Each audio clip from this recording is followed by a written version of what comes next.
G'day guys, just back here for a quick update on our Duayne Gabba project. Currently got a machine on site finishing some cleaning up work, ready for our plumber to come in and do the new drainage tomorrow. As we've said on a few of the previous videos, this isn't one of our normal projects. Normally we do the complete build, fencing, driveways, landscaping. This client here is trying to get this, or is getting this block subdivided. So all we're actually doing is the work that was required to get the plan sealed so that they can confirm the subdivision of this site, and then we're going to look at building a new home out the back.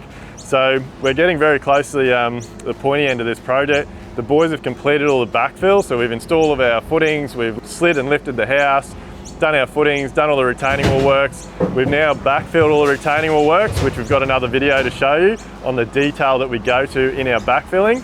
As you can see behind me here, the boys have done all the battening around the bottom of this house. We've got a machine on site tidying up the back block. We've got our plumber on site tomorrow to connect all the new stormwater and to do the new sewer connection.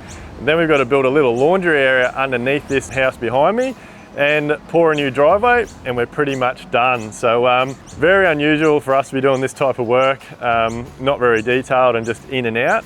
But like I said, we're working with this client to do what's needed to get this block subdivided and they can get their plan sealed, and then we can look at building a new home out the back. As usual, these clients have been through our pack process. We've worked through all the details of their DA, their building approval, what's required to get done here so we can do the new one out the back to make sure that we can deliver our clients the best projects we can for the project spend that they're wanting to spend.